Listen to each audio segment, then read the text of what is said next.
ಓಂ ಶ್ರೀ ಗುರು ಬಸವಲಿಂಗಾಯ ನಮಃ. ಬಸವನ ಬೆಳಕೆ ಎಲ್ಲಾಡಿ ಬಂದೆ, ಭಾರತವೆಲ್ಲ ಸುತ್ತಾಡಿ ಬಂದೆ. ಬೆವರಿನ ಹನಿಯಲ್ಲಿ ಬೊಮ್ಮವ ತೋರಿಸಿ, ಕಾಯಕದಲ್ಲಿ ಕೈಲಾಸ ತೋರಿಸಿ, ವೃತ್ತಿಯ ಮುಖಕ್ಕೆ ಹೊಸ ಕಲೆ ಬರಿಸಿ, ಕುಸುಬಿನ ಕಿಳ್ಳೆಯ ಕಲಂಕ ಬಿಡಿಸಿ, ದುಡಿಮೆಯ ದೇವರ ದೇಗುಲದಲ್ಲಿ ನರ್ತಿಸಿ ಬಂದೆ, ಕೀರ್ತಿಸಿ ಬಂದೆ. ಬಸವನ ಬೆಳಕೆ ಎಲ್ಲಿಗೆ ಮುಂದೆ, ವಿಶ್ವವೆಲ್ಲವೂ ನನ್ನದೇ ಎಂದೆ. ಕರ್ನಾಟಕದ ಸಾಂಸ್ಕೃತಿಕ ನಾಯಕ ವಿಶ್ವಗುರು ಬಸವಣ್ಣನವರನ್ನ ಕುರಿತು ನಾಡಿನ ಹೆಸರಾಂತ ಕವಿಗಳಾದಂತಹ ಸಿದ್ದಯ್ಯ ಪುರಾಣಿಕರವರು ಕವಿತೆಯ ಮೂಲಕ ಸ್ಮರಿಸಿರುವಂತಹ ಈ ಕವನವನ್ನ ಈ ಸಂದರ್ಭದಲ್ಲಿ ಸ್ಮರಿಸಿ, ಬೆಂಗಳೂರಿನ ಕೃಷ್ಣರಾಜಪುರ ವೀರಶೈವ ಲಿಂಗಾಯತ ಯುವಕರ ಸಂಘ, ಕೇಂದ್ರ ಸಮಿತಿ, ಸಲಹಾ ಸಮಿತಿ, ಬೆಂಗಳೂರು ಪೂರ್ವ ತಾಲೂಕು ಕೃಷ್ಣರಾಜಪುರ, ದೇವಸಂದ್ರ ಮತ್ತು ಬೆನ್ನಿಗಾನಹಳ್ಳಿ ಮತ್ತು ವೀರಶೈವ ಮಹಿಳಾ ಸಮಾಜ ಕೃಷ್ಣರಾಜಪುರ ಇವರ ಆಶ್ರಯದಲ್ಲಿ ಈ ಒಂದು KR ಇನ್ ಹೋಟೆಲ್ ನಲ್ಲಿ ನಡೆಯುತ್ತಿರುವಂತಹ 31ನೇ ವಾರ್ಷಿಕೋತ್ಸವ ಹಾಗೂ ಬಸವ ಜಯಂತ್ಯುತ್ಸವ ಕಾರ್ಯಕ್ರಮದ ದಿವ್ಯ ಸಾನ್ನಿಧ್ಯವನ್ನ ದಯಪಾಲಿಸಿರುವಂತಹ ಪೂಜ್ಯ ಶ್ರೀ ಕಾರದ ವೀರ ಬಸವ ಮಹಾಸ್ವಾಮಿಗಳವರಿಗೆ ಭಕ್ತಿಪೂರ್ವಕ ಶರಣಾರ್ಥಿಗಳನ್ನ ಸಮರ್ಪಿಸಿ, ಕಾರ್ಯಕ್ರಮದ ಅಧ್ಯಕ್ಷತೆಯನ್ನ ವಹಿಸಿರುವಂತಹ ಹಿರಿಯರಾದಂತಹ ಸಂಸ್ಥಾಪಕರಾದಂತಹ ಶ್ರೀ ಚಂದ್ರಯ್ಯನವರಿಗೂ ಕೂಡ ಶರಣಾರ್ಥಿಗಳನ್ನ ಸಮರ್ಪಿಸಿ, ವೇದಿಕೆಯ ಮೇಲೆ ಆಸೀನರಾಗಿರುವಂತಹ ಎಲ್ಲ ಗಣ್ಯರಿಗೆ, ಕಾರ್ಯಕ್ರಮವನ್ನ ಕಣ್ತುಂಬಿಕೊಳ್ಳುತ್ತಿರುವಂತಹ ಮನ ತುಂಬಿಕೊಳ್ಳುತ್ತಿರುವಂತಹ ತಮಗೆಲ್ಲರಿಗೂ ಕೂಡ ಭಕ್ತಿಪೂರ್ವಕ ಶರಣಾರ್ಥಿಗಳು. ಎತ್ತನ ಮಾಮರ ಎತ್ತನ ಕೋಗಿಲೆ ಎತ್ತನಿಂದೆತ್ತ ಸಂಬಂಧವಯ್ಯ, ಬೆಟ್ಟದ ಮೇಲನ ಬೆಳ್ಳಿಯ ಕಾಯಿ ಸಮುದ್ರದೊಳಗನ ಉಪ್ಪು ಎತ್ತನಿಂದೆತ್ತ ಸಂಬಂಧವಯ್ಯ, ಗುಗೇಶ್ವರ ಲಿಂಗಕ್ಕೂ ಎನಗೆಯು ಎತ್ತನಿಂದೆತ್ತ ಸಂಬಂಧವಯ್ಯ. ಎತ್ತನ ಬೆಂಗಳೂರು, ಎತ್ತನ ಮೈಸೂರು, ಎತ್ತನ ತುಮಕೂರು ಎಲ್ಲರನ್ನೂ ಕೂಡ ಈ ಒಂದು ಬಸವ ಜಯಂತಿ ಕಾರ್ಯಕ್ರಮ ಒಂದು ಮಾಡಿದೆ. ಈ ಒಂದು ಮಾಡಿರುವಂತಹ ಸಮಾರಂಭ ಇವತ್ತು ನಾವು ಈ ಒಂದು KR ಇನ್ ಹೋಟೆಲ್ ನಲ್ಲಿ ಮಾತ್ರ ಇಲ್ಲ. ನಮ್ಮ ಶರಣರಿಗೆ ಸತ್ತ ನಂತರ ಸ್ವರ್ಗ ನರಕ ಅಂತ ಹೇಳ್ತಾರೆ ಕೆಲವರು. ಅಂದ್ರೆ ಈ ಒಂದು ಇಹಲೋಕದಲ್ಲಿ ಒಳ್ಳೆಯ ಕೆಲಸವನ್ನ ಮಾಡಿದ್ರೆ ನಾನು ಸತ್ತ ನಂತರ ಸ್ವರ್ಗಕ್ಕೆ ಹೋಗ್ತೇನೆ, ಕೆಟ್ಟ ಕೆಲಸವನ್ನ ಮಾಡಿದ್ರೆ ನರಕಕ್ಕೆ ಹೋಗ್ತೇನೆ ಅಂತ ಹೇಳ್ತಾರೆ. ಆದ್ರೆ ನಮ್ಮ ಶರಣರು ಇದನ್ನ ತಿರಸ್ಕರಿಸ್ತಾರೆ. ಯಾಕಂದ್ರೆ ಬಸವಣ್ಣನವರು ಹೇಳುವಂತಹ ಅದಕ್ಕೆ ಅದ್ಭುತವಾದಂತಹ ಒಂದು ವಚನ, ದೇವಲೋಕ ಮರ್ತ್ಯಲೋಕವೆಂಬುದು ಬೇರಿಲ್ಲ ಕಾಣಿರ, ಸತ್ಯವ ನುಡಿಯುವುದೇ ದೇವಲೋಕ, ಮಿಥ್ಯವ ನುಡಿಯುವುದೇ ಮರ್ತ್ಯಲೋಕ, ಆಚಾರವೇ ಸ್ವರ್ಗ ಅನಾಚಾರವೇ ನರಕ, ಕೂಡಲ ಸಂಗಮ ದೇವ ನೀವೇ ಪ್ರಮಾಣ. ದೇವಲೋಕ ಮರ್ತ್ಯಲೋಕ ಬೇರೆ ಯಾವುದೂ ಅಲ್ಲ ಕಣಪ್ಪ. ಎಲ್ಲಿ ಸತ್ಯದ ವಿಚಾರಗಳು ನಡೆಯುತ್ತೋ, ಇವತ್ತು KR ಇನ್ ಹೋಟೆಲ್ ನಲ್ಲಿ ಪೂಜ್ಯ ಶ್ರೀಗಳಿದ್ದಾರೆ, ಒಳ್ಳೆಯ ಗಣ್ಯರು ಮಾತನಾಡಿದ್ದಾರೆ, ಇನ್ನು ವಚನಗಳನ್ನ ಕೇಳ್ತಾ ಇದ್ದೀರಾ ಅಂದ್ರೆ ಸತ್ಯದ ವಿಚಾರಗಳು ಕಿವಿಯಲ್ಲಿ ಬೀಳ್ತಾ ಇರೋದ್ರಿಂದ ಇದು ಏನಾಗಿದೆ, ದೇವಲೋಕ ಆಗಿದೆ. ಒಳ್ಳೆಯ ಆಚಾರಯುಕ್ತವಾದ ಕಾರ್ಯಕ್ರಮಗಳು ಇಲ್ಲಿ ನಡೀತಾ ಇರೋದ್ರಿಂದ ಇದು ಏನಾಗಿದೆ, ಸ್ವರ್ಗವಾಗಿದೆ. ಯಾರಾದ್ರೂ ನಿಮ್ಮ ಮನೆಯಲ್ಲಿ ಕೇಳಿದ್ರೆ ಎಲ್ಲಿ ಹೋಗಿದ್ದೆ ಅಂದ್ರೆ ನಾನು ಎಲ್ಲಿ ಹೋಗಿದ್ದೆ ಅಂತ, ದೇವಲೋಕಕ್ಕೆ ಹೋಗಿದ್ದೆ ಅಂತ. ಎಲ್ಲಿ ಹೋಗಿದ್ದೆ ಅಂದ್ರೆ ಸ್ವರ್ಗಕ್ಕೆ ಹೋಗಿದ್ದೆ ಅನ್ನೋದನ್ನ ನೀವು ಫೀಲಿಂಗ್ ಮಾಡಿ ಹೇಳ್ಬೇಕಾಗುತ್ತೆ. ಅದನ್ನ ಅನುಭವಿಸಿದವ್ರಿಗೆ ಮಾತ್ರ ಅದು ಗೊತ್ತಿರುತ್ತೆ. ಅಂತಹ ದೇವಲೋಕ ಸಮಾನವಾದಂತಹ ಒಂದು ವೇದಿಕೆಯಲ್ಲಿ ತಾವು ಇದೀರ ಬಂಧುಗಳು. ಇದಕ್ಕೆ ಪುರಸ್ಕರಿಸುವ ರೀತಿ DVG ಅವರು ಕೂಡ ಒಂದು ಅದ್ಭುತವಾದಂತಹ ಕಗ್ಗವನ್ನ ಬರೀತಾರೆ. ಮಂಕುತಿಮ್ಮನ ಕಗ್ಗ. ಮರಣದಿ ಮುಂದೇನು, ಪ್ರೇತವೋ ಭೂತವೋ, ಪರಲೋಕವೋ ಪುನರ್ಜನ್ಮವೋ ಅದೇನು, ತಿರುಗಿ ಬಂದವರಿಲ್ಲ ವರದಿ ತಂದವರಿಲ್ಲ, ಧರೆಯ ಬಾಳ್ಗದರಿನೇ ಮಂಕುತಿಮ್ಮ. ಮರಣದ ನಂತರ ಮುಂದೇನು?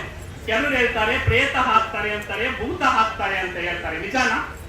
ಆದ್ರೆ ಯಾರು ಕೂಡ ತಿರುಗಿ ಬಂದು ಅಪ್ಪ ನಾನು ಪ್ರೇತ ಆಗಿದ್ದೀನಿ ಅಂತನೋ ಅಥವಾ ಸ್ವರ್ಗದಲ್ಲಿದ್ದೀನಿ ಅಂತನೋ ನರಕದಲ್ಲಿದ್ದೀನಿ ಅಂತನೋ ನಾವು ಸಾವಿರಾರು ಜನ ಲಕ್ಷಾಂತರ ಜನರನ್ನ ಕಳ್ಕೊಂಡಿದ್ದೀವಿ. ಯಾರು ಕೂಡ ಇದುವರೆಗೆ ವರದಿಯನ್ನ ಕೊಟ್ಟಿಲ್ಲ. ಯಾಕಂದ್ರೆ ಇವತ್ತು KR ಇನ್ ಹೋಟೆಲ್ ನಲ್ಲಿ ಕಾರ್ಯಕ್ರಮ ನಡೀತಾ ಇದೆ ಅಂದ್ರೆ ನಮ್ಮ ಪತ್ರಿಕಾ ವರದಿಗಾರರು ಬಂದಿದ್ರೆ ಇದನ್ನ ನೋಟ್ ಮಾಡಿಕೊಂಡು ನಾಳೆ ಪತ್ರಿಕೆಯಲ್ಲಿ ವರದಿ ಕೊಡುತ್ತೆ ಇಂಥ ಕಾರ್ಯಕ್ರಮ ನಡೀತು ಅಂತ. ಹಾಗೆ ಸ್ವರ್ಗದಲ್ಲಿರೋರು ನಮ್ಗೆ ವರದಿ ಕೊಡಬೇಕಲ್ವಾ, ಅಥವಾ ನರಕದಲ್ಲಿರೋರು ಕೂಡ ವರದಿ ಕೊಡ್ಬೇಕಲ್ಲ. ಯಾರು ತಿರುಗಿ ಬಂದವರಿಲ್ಲ ವರದಿ ತಂದವರಿಲ್ಲ ಧರೆಯ ಬಾಳ್ಗದರಿನೆ ಮಂಕುತಿಮ್ಮ. ಈ ಭೂಮಿಯಲ್ಲಿ ಅರಿತು ಬಾಳಿದರೆ ಅದೇ ಸ್ವರ್ಗ. ಯಾಕಂದ್ರೆ 31 ವರ್ಷಗಳು ಬಸವ ಜಯಂತಿ ಕಾರ್ಯಕ್ರಮವನ್ನ ನಡೆಸ್ಕೊಂಡು ಬಂದಿದ್ದಾರಲ್ಲ, ಇದೇ ಒಂದು ರೀತಿ ಎಲ್ಲರನ್ನು ಅನುಸರಿಸಿಕೊಂಡು ಎಲ್ಲರ ಜೊತೆ ಹೊಂದಾಣಿಕೆಯನ್ನ ಮಾಡಿಕೊಂಡು ಬಂದಿರುವಂತಹ ಈ ಬಸವ ಜಯಂತ್ಯುತ್ಸವ ಕಾರ್ಯಕ್ರಮ ಇದೆಯಲ್ಲ, ಇಂತಹ ಕಾರ್ಯಕ್ರಮಗಳ ಮುಖಾಂತರವೇ ನಾವು ಸ್ವರ್ಗವನ್ನ ಮತ್ತು ದೇವಲೋಕವನ್ನ ಕಂಡುಕೊಳ್ಬೇಕಾಗುತ್ತೆ ಅಂತ ಈ ಸಂದರ್ಭದಲ್ಲಿ ನಾನು ಹೇಳೋದಿಕ್ಕೆ ಇಷ್ಟಪಡ್ತೇನೆ ಬಂಧುಗಳೇ. ಯಾಕಂದ್ರೆ ಮನೆಯಲ್ಲಿ ಗಂಡ ಹೆಂಡತಿ ಮಕ್ಕಳಿದ್ದಾರೆ, ಗಂಡ ಹೆಂಡತಿ ಮಕ್ಕಳಿದ್ರು ಕೂಡ ಬೆರೆಯುವಿಕೆ ಕಡಿಮೆ ಆಗ್ತಾ ಇದೆ. ಮೊಬೈಲ್ ಬಂದ್ಬಿಟ್ರೆ ಅಲ್ಲ, ಮೊಬೈಲ್ ಬಂದು ಒಬ್ಬೊಬ್ರು ಒಂದೊಂದು ಮೊಬೈಲ್ ಇಟ್ಕೊಂಡು ಕುಳಿತಿರ್ತೀವಿ, ಆದ್ರೆ ಗಂಡ ಹೆಂಡತಿಯನ್ನ ಮಾತನಾಡಿಸ್ತಾ ಇಲ್ಲ, ಮಕ್ಕಳು ತಂದೆ ತಾಯಿಗಳನ್ನ ಮಾತಾಡಿಸ್ತಾ ಇಲ್ಲ. ಮೊಬೈಲ್ ಬಂದ ನಂತರ ಮಕ್ಕಳು ತಂದೆ ತಾಯಿಗಳ ವ್ಯಾಪ್ತಿ ಪ್ರದೇಶದಿಂದ ದೂರ ಹೋಗ್ಬಿಟ್ಟಿದ್ದಾರೆ. ಅಂತಹ ದೂರವಾಗಿರುವಂತಹ ಮಕ್ಕಳನ್ನ ಇಂಥ ಕಾರ್ಯಕ್ರಮಗಳಿಗೆ ಕರ್ಕೊ ಬರ್ಬೇಕಾಗಿತ್ತು ನೀವು. ಆದ್ರೂ ಕೆಲವು ಮಕ್ಕಳಾದ್ರೂ ಬಂದಿದ್ದಾರೆ. ಇಂತಹ ಕಾರ್ಯಕ್ರಮಗಳ ಸವಿಯನ್ನ ಅವರಿಗೆ ಉಣಬಡಿಸಿದಾಗ ನಮ್ಮ ಧರ್ಮ, ನಮ್ಮ ಸಂಸ್ಕೃತಿ ಈ ಕಾರ್ಯಕ್ರಮಗಳನ್ನ ಕಣ್ತುಂಬಿಕೊಂಡಾಗ ಅವರಿಗೆ ಒಂದು ವಿಶೇಷವಾದಂತಹ ಅನುಭವ ಆಗುತ್ತೆ ಅಂತ ಹೇಳ್ತಾ, ಈ ಒಂದು ಕಾರ್ಯಕ್ರಮದ ಮುಖಾಂತರ ನಾವು ಗಂಡ ಹೆಂಡತಿ ಮಕ್ಕಳಿದ್ದೀವಿ, ಇಬ್ಬರು ಅರಿತು ಬಾಳಿದರೆ ಅದೇ ಸ್ವರ್ಗ ಅನ್ನೋದನ್ನ ಡಿ.ವಿ.ಜಿ ಅವರ ಈ ಒಂದು ಮಾತಿನಲ್ಲಿ ಮತ್ತು ಬಸವಣ್ಣನವರ ಒಂದು ವಚನದಲ್ಲಿ ನಾವು ಅನುಭವಿಸಬೇಕಾಗುತ್ತೆ ಅಂತ ಹೇಳ್ತಾ, ಇವತ್ತು ನಮ್ಮ 31ನೇ ವಾರ್ಷಿಕೋತ್ಸವ ಮತ್ತು 31ನೇ ಬಸವ ಜಯಂತಿ ಕಾರ್ಯಕ್ರಮ ನಮ್ಮ ಕೆ.ಆರ್. ಪುರಂನ ಈ ಒಂದು ಬಳಗದ ವತಿಯಿಂದ ನಡೀತಿದೆ ಅಂತ ನಾವು ಭಾವಿಸಿದ್ದೇವೆ. ಆದ್ರೆ ಮೊದಲ ಬಸವ ಜಯಂತಿ ವಿಶ್ವದಲ್ಲಿ ಎಲ್ಲಿ ಆಯಿತು ಅಂತ ನಮ್ಮೊಂದು ಪರಿಚಯ ಆಗ್ಬೇಕಲ್ವಾ. ಕರ್ನಾಟಕದ ಗಾಂಧಿ ಅಂತ ಕರಿತೀವಿ ಹರ್ಡೇಕರ್ ಮಂಜಪ್ಪ ಅವರು. ಆ ಕರ್ನಾಟಕದ ಗಾಂಧಿಗಳಾಗಿದ್ದಂತಹ ಹರ್ಡೇಕರ್ ಮಂಜಪ್ಪ ಅವರು ಬಸವಣ್ಣನವರ ವಚನಗಳನ್ನ ಅಧ್ಯಯನ ಮಾಡೋದಿಕ್ಕೆ ಹೋಗ್ತಾರೆ. ಆ ವಚನಗಳನ್ನ ಅಧ್ಯಯನ ಮಾಡೋದಿಕ್ಕೆ ಹೋದಾಗ ಬಸವಣ್ಣನವರ ಒಂದು ವಚನ ಕಣ್ಣಿಗೆ ಬೀಳುತ್ತೆ. ಆ ವಚನ ಯಾವುದೆಂದರೆ, ದಾಸಿ ಪುತ್ರನಾಗಲಿ ವೇಶ್ಯ ಪುತ್ರನಾಗಲಿ ಶಿವ ದೀಕ್ಷೆಯಾದ ಬಳಿಕ ಸಾಕ್ಷಾತ್ ಶಿವನೆಂದು ವಂದಿಸಿ ಪೂಜಿಸಿ ಪಾದೋದಕ ಪ್ರಸಾದ ಕೊಂಬುದು ಯೋಗ್ಯ. ಈಗಲ್ಲದೆ ಉದಾಸೀನ ಮಾಡಿ ಬಿಡುವವರಿಗೆ ಪಂಚ ಮಹಾಪಾತಕ ನರಕ ಕಾಣ ಕೂಡಲ ಸಂಗಮ ದೇವ ಅಂತ ಹೇಳ್ತಾರೆ. ಆ ಬಸವಣ್ಣನವರ ವಚನವನ್ನ ಅಧ್ಯಯನ ಮಾಡ್ತಾರೆ. ಅಧ್ಯಯನ ಮಾಡಿದಾಗ ಬಸವಣ್ಣನವರು ಇಂತಹ ಯಾರು ಬೇಕಾದ್ರೂ ಕೂಡ ಒಂದು ಒಳ್ಳೆಯ ನಿಟ್ಟಿನಲ್ಲಿ ನಡೆಯಬೇಕು, ಗುರುಗಳನ್ನ ಆಗಬೇಕು ಅನ್ನೋ ಒಂದು ವಚನ ಇದರಲ್ಲಿ ಸಿಗುತ್ತೆ. ಇದನ್ನ ನೋಡಿ ಹರ್ಡೇಕರ್ ಮಂಜಪ್ಪನವರು ಬಸವಣ್ಣನವರ ಜೀವನ ಚರಿತ್ರೆಯನ್ನ ಅಧ್ಯಯನ ಮಾಡ್ತಾರೆ. ಅಧ್ಯಯನ ಮಾಡಿದಾಗ ಇಂಥ ಮಹಾನುಭಾವರ ಚರಿತ್ರೆ ಕರ್ನಾಟಕದಲ್ಲಿ ಯಾರು ಕೂಡ ತಿಳಿತಾ ಇಲ್ವಲ್ಲ, ಅಂತ ಮಹಾನುಭಾವರ ಜಯಂತಿಯನ್ನ ನಾವು ಆಚರಣೆ ಮಾಡಬೇಕು ಅಂತ ದಾವಣಗೆರೆಯ ಮುರುಘಾ ಮಠದ ಮೃತ್ಯುಂಜಯ ಸ್ವಾಮಿಗಳಲ್ಲಿ ನಿವೇದನೆ ಮಾಡ್ಕೋತಾರೆ. ಆಗ ನಮ್ಮ ಹರ್ಡೇಕರ್ ಮಂಜಪ್ಪ ಅವರು ಮತ್ತು ಮೃತ್ಯುಂಜಯ ಸ್ವಾಮಿಗಳು ಸೇರಿ 1913ರಲ್ಲಿ ಮೊದಲ ಬಸವ ಜಯಂತಿಯನ್ನ ಆಚರಣೆ ಮಾಡ್ತಾರೆ.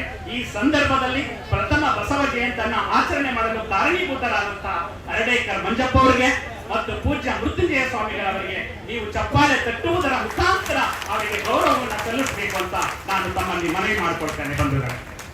ನಂತರ ಅವರೇ ಧಾರವಾಡದಲ್ಲಿ 1935ರಲ್ಲಿ ಈಗ ಕದಳಿ ವೇದಿಕೆ ಇದೆ, ವೀರಶೈವ ಲಿಂಗಾಯತ ಮಹಿಳಾ ಬಳಗಗಳಿದೆ. ಎಲ್ಲರೂ ಕೂಡ ಅಕ್ಕ ಮಹಾದೇವಿ ಜಯಂತಿಯನ್ನು ವಿಶೇಷವಾಗಿ ಆಚರಣೆ ಮಾಡ್ತಾ ಇದ್ದೀರಾ. ಅಕ್ಕ ಮಹಾದೇವಿ ಜಯಂತಿನೂ ಕೂಡ ಮೊದಲ ಬಾರಿಗೆ ಯಾವಾಗ ಆರಂಭ ಆಯ್ತು ಅಂತ ಗೊತ್ತಿರಬೇಕಲ್ಲ. 1935ರಲ್ಲಿ ಅಕ್ಕ ಮಹಾದೇವಿ ಜಯಂತಿಯನ್ನ ಅದೇ ಹರ್ಡೇಕರ್ ಮಂಜಪ್ಪನವರು ಧಾರವಾಡದಲ್ಲಿ ಪ್ರಾರಂಭ ಮಾಡ್ತಾರೆ. ಇದನ್ನು ಕೂಡ ನಾವು ಆ ಹರ್ಡೇಕರ್ ಮಂಜಪ್ಪನವರಿಗೆ ಅಕ್ಕನ ಜಯಂತಿಯನ್ನು ಆಚರಣೆ ಮಾಡಲು ಕಾರಣೀಭೂತರಾದಂತಹ ಅವರಿಗೆ ಧನ್ಯವಾದಗಳನ್ನ ಸಲ್ಲಿಸಬೇಕಾಗುತ್ತೆ. ನಂತರ ಬೆಳಗಾವಿ ಕಾಂಗ್ರೆಸ್ ಅಧಿವೇಶನ ನಡೆಯುತ್ತೆ. ಆ ಬೆಳಗಾವಿ ಕಾಂಗ್ರೆಸ್ ಅಧಿವೇಶನಕ್ಕೆ ಯಾರು ಬರ್ತಾರೆ ಅಂತ ಗೊತ್ತಿರಬಹುದು ನಿಮಗೆ. ಯಾರು? ಮಹಾತ್ಮ ಗಾಂಧೀಜಿಯವರು ಬರ್ತಾರೆ. ಬೆಳಗಾವಿ ಕಾಂಗ್ರೆಸ್ ಅಧಿವೇಶನಕ್ಕೆ ಮಹಾತ್ಮ ಗಾಂಧೀಜಿಯವರು ಬಂದಾಗ ನಮ್ಮ ಕರ್ನಾಟಕದ ಗಾಂಧಿ ಹರ್ಡೇಕರ್ ಮಂಜಪ್ಪ ಅವರು ನಮ್ಮ ಬಸವಣ್ಣನವರ ವಚನಗಳು, ಅವರ ಜೀವನ ಚರಿತ್ರೆಯನ್ನ ಮಹಾತ್ಮ ಗಾಂಧಿ ಅವರಿಗೆ ಪರಿಚಯ ಮಾಡಿಕೊಡ್ತಾರೆ.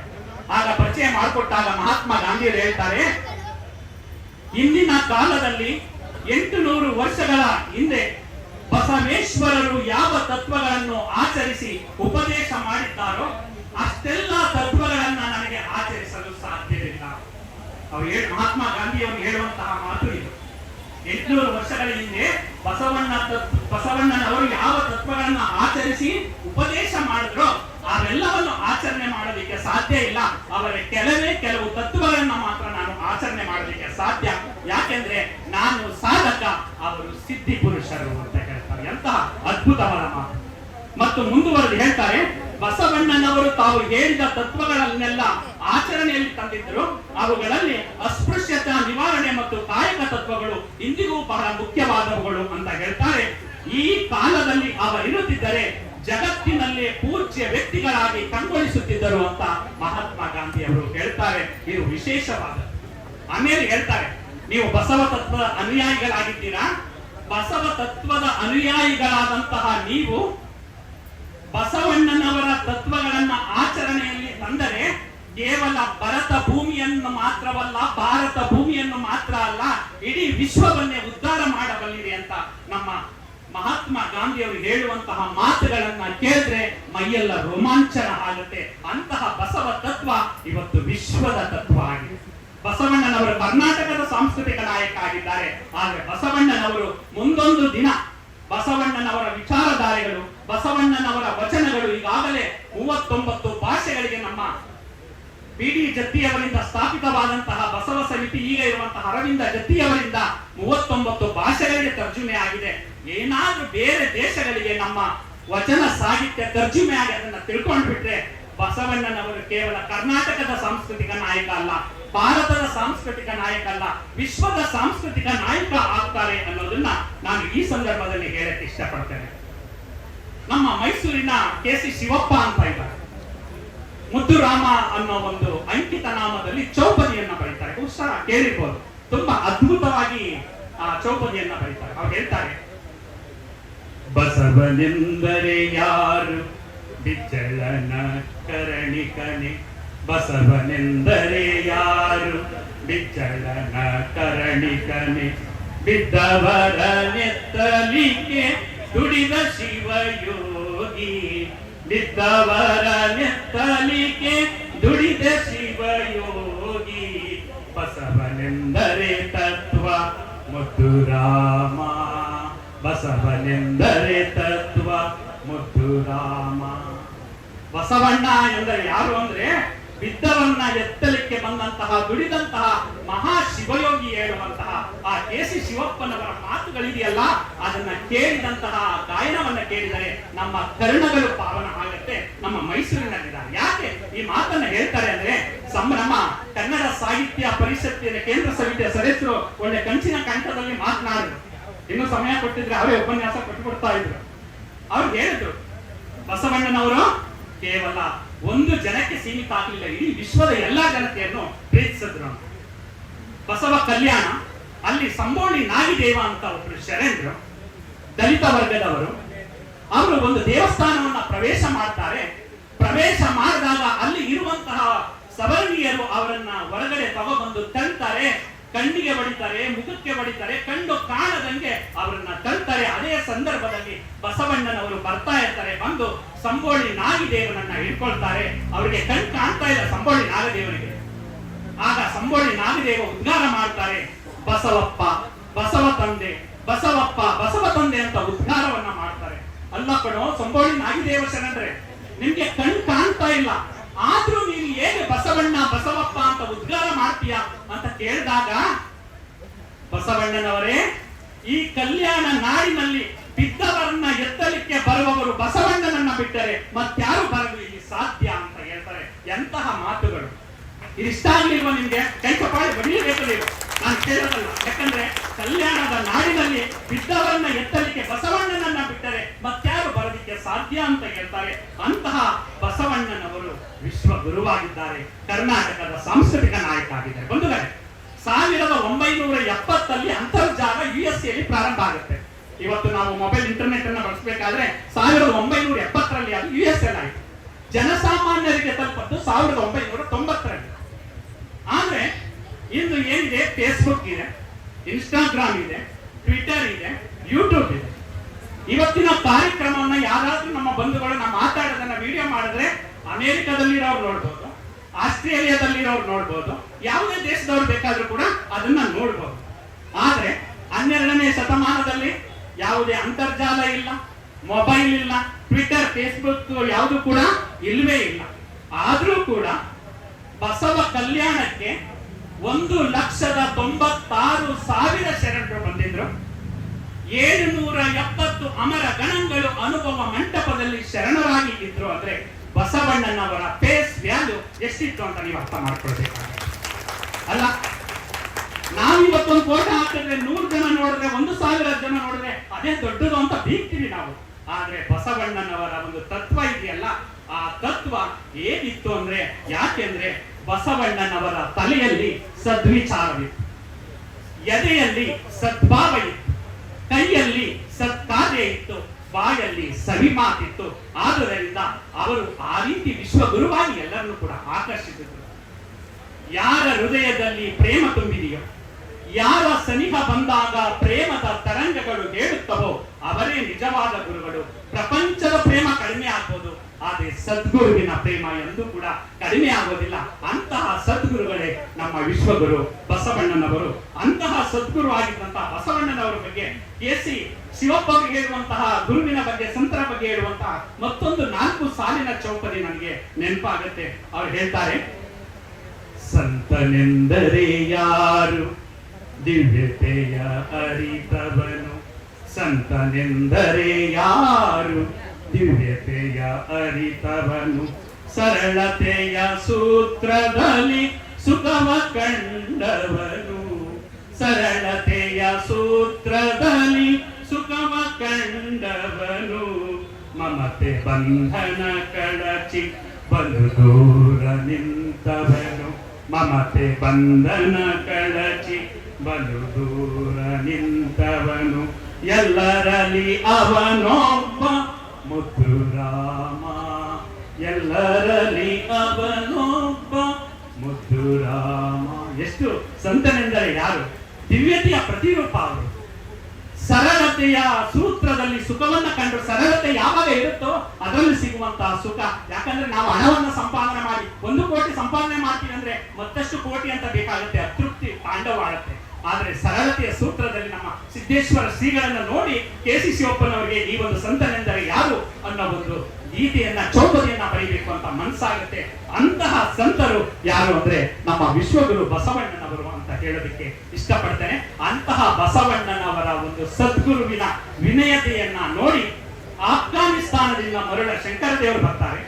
ಕಾಶ್ಮೀರದಿಂದ ಅರಸರಾಗಿದ್ದಂತಹ ಮೋಳಿಗೆ ಮಾರಯ್ಯ, ಮೋಳಿಗೆ ಮಹಾದೇವಿ ಬರ್ತಾರೆ. ಮಧ್ಯಪ್ರದೇಶದಿಂದ ಡೋಹರ ಕಕ್ಕಯ್ಯ ಬರ್ತಾರೆ. ಆಂಧ್ರ ಪ್ರದೇಶದಿಂದ ಉರಿಲಿಂಗಾದೇವಿ, ಉರಿಲಿಂಗ ಪೆದ್ದಿ ಬರ್ತಾರೆ. ಇನ್ನು ಮಹಾರಾಷ್ಟ್ರದಿಂದ ಸಿದ್ದರಾಮೇಶ್ವರರು ಬರ್ತಾರೆ. ತಮಿಳುನಾಡಿನಿಂದ ಮಾದಾರ ಚೆನ್ನಯ್ಯವರು ಬರ್ತಾರೆ. ಉತ್ತರ ಪ್ರದೇಶದಿಂದ ಶಿವಲೇಂಕ ಮಂಚಣ್ಣವರು ಬರ್ತಾರೆ. ಸೌರಾಷ್ಟ್ರ ಅಂತ ಕರೀತಾರೆ, ಈಗ ಅದನ್ನ ಗುಜರಾತ್ ಅಂತ ಕರಿತೀವಿ, ಅದಂತೆ ಆದಯ್ಯ ಬರ್ತಾರೆ. ಇವರೆಲ್ಲ ಬಂದು ಬಸವಣ್ಣನವರ ತತ್ವಕ್ಕೆ ಮಾರು ಹೋಗಿ ಅವರೆಲ್ಲ ಬೇರೆ ಬೇರೆ ಭಾಷೆಗಳನ್ನ ಮಾತನಾಡ್ತಾ ಇದ್ದಾರೆ. ಆದ್ರೆ ಬೇರೆ ಭಾಷೆ ಮಾತನಾಡಿದ್ರು ಕೂಡ ಅವರು ಕನ್ನಡವನ್ನ ಕಲಿತು ಕನ್ನಡದಲ್ಲಿ ವಚನವನ್ನ ಬರೀತಾರೆ. ಹಾಗಾದ್ರೆ ನಿಜವಾದ ಕನ್ನಡ ಪ್ರೇಮಿ ಯಾರು? ವಿಶ್ವಗುರು ಬಸವಣ್ಣನವರು ಅಲ್ಲ. ಇವತ್ತು ನಮ್ಮ ಕನ್ನಡ ಸಾಹಿತ್ಯ ಪರಿಷತ್ನಲ್ಲಿ ಕರ್ನಾಟಕದ ಸಾಂಸ್ಕೃತಿಕ ನಾಯಕ ಬಸವಣ್ಣನವರನ್ನ ಫೋಟೋ ಹಾಕೋದಿಕ್ಕೆ ಇನ್ನು ಮುಂದೆ ನೋಡ್ತಾರೆ. ಆದ್ರೆ ಬಸವಣ್ಣನವರು ನಿಜವಾದ ಪ್ರೇಮಿ ಆಗ್ತಾರೆ. ಬೇರೆ ಬೇರೆ ಭಾಷೆ ಮಾತನಾಡುವಂತಹ ಜನರುಗಳನ್ನ ಕರ್ಕೊಂಡು ಬಂದು ಕನ್ನಡದಲ್ಲಿ ಕನ್ನಡವನ್ನ ಕಲಿಸಿ, ಕನ್ನಡದಲ್ಲೇ, ಕನ್ನಡ ನೆಲದಲ್ಲೇ ಜೀವವನ್ನ ಬಿಡ್ತಾರಲ್ಲ, ಅವರು ನಿಜವಾದ ಒಂದು ಭಾಷಾ ಪ್ರೇಮಿ, ಕನ್ನಡ ಭಾಷಾ ಪ್ರೇಮಿ. ದಯಮಾಡಿ ಮುಂದಿನ ದಿನಗಳಲ್ಲಿ ಈ ಒಂದು ವೇದಿಕೆ ಮೂಲಕ ನಾನು ಆಗ್ರಹವನ್ನ ಪಡಿಸ್ತಾ ಇದ್ದೇನೆ. ಕನ್ನಡ ಸಾಹಿತ್ಯ ಪರಿಷತ್ತು ಅದಕ್ಕೆ ಬಸವಣ್ಣನವರ ಕೊಡುಗೆಗಳನ್ನು ಕೂಡ ಸ್ಮರಿಸಬೇಕು. ಅಂತಹ ಕರ್ನಾಟಕದ ಸಾಂಸ್ಕೃತಿಕ ನಾಯಕ ವಿಶ್ವಗುರು ಬಸವಣ್ಣನವರ ಭಾವಚಿತ್ರವನ್ನ ಹಾಕಬೇಕು ಅಂತ ಈ ಸಂದರ್ಭದಲ್ಲಿ ಮನವಿ ಮಾಡಿಕೊಳ್ತಾ ಇದ್ದೇನೆ. ಇವತ್ತು 31ನೇ ಬಸವ ಜಯಂತಿ ಡಾಕ್ಟರ್ ಸಿ. ಸೋಮಶೇಖರ್ ಅವರಿಂದ ಪ್ರಾರಂಭ ಆಯಿತು.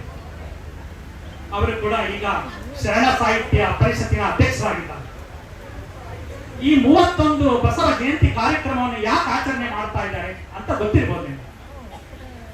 ಚಂದ್ರಯ್ಯನವರಿಗೆ ಕೆಲಸ ಇರಲಿಲ್ವಾ? ಅವ್ರಿಗೆ ಮನೆ ಇಲ್ವಾ?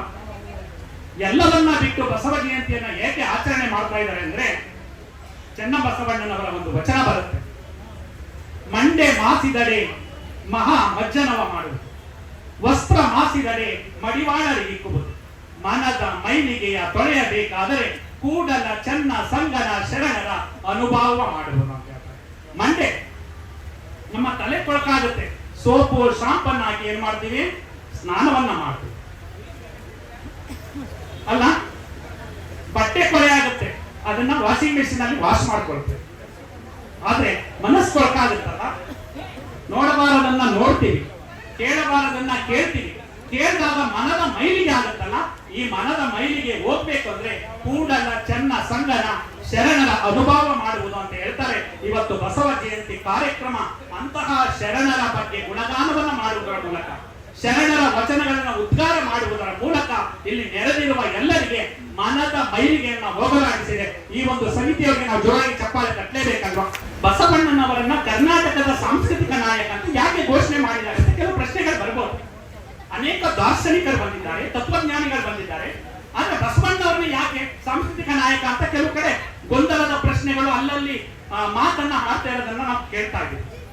ಆದ್ರೆ ಬಸವಣ್ಣನವರು ಪ್ರತಿಪಾದಿಸಿದಂತಹ ಜಾತಿ ಮತ್ತು ವರ್ಗರಹಿತ ಸಮಾಜ ಮತ್ತು ಅವರು ಸಮಾಜಕ್ಕೆ ನೀಡಿದಂತಹ ಕಾಯಕ, ದಾಸೋಹ ಮತ್ತು ಇಷ್ಟಲಿಂಗ ತತ್ವ ಮತ್ತು ಅವರು ಮಾನವ ಕುಲಕ್ಕೆ ನೀಡಿರುವಂತಹ ಸಂದೇಶಗಳು ಸರ್ವ ಕಾಲಕ್ಕೂ ದಾರಿದೀಪವಾಗಿರುವುದನ್ನ ಮನಗಂಡು ಕರ್ನಾಟಕ ಸರ್ಕಾರ ಅವರನ್ನ ಸಾಂಸ್ಕೃತಿಕ ನಾಯಕ ಅಂತ ಘೋಷಣೆಯನ್ನ ಪಡೆದಿದೆ. ಇದರಿಂದ ಸಮಾನತೆಯ ತತ್ವಕ್ಕೆ ಇಂದು ಮುನ್ನುಡಿ ಬರೆದಂತಾಗಿದೆ. ಸಮಾನತೆಯ ತತ್ವಕ್ಕೆ ಸಿಕ್ಕಂತಹ ಗೆಲುವು ಬಸವಣ್ಣನವರು ಕರ್ನಾಟಕದ ಸಾಂಸ್ಕೃತಿಕ ನಾಯಕ ಅಂತ ಘೋಷಣೆ ಆಗಿರೋದು ಅಂತ ಈ ಸಂದರ್ಭದಲ್ಲಿ ಹೇಳಕ್ಕೆ ಇಷ್ಟಪಡ್ತಾರೆ.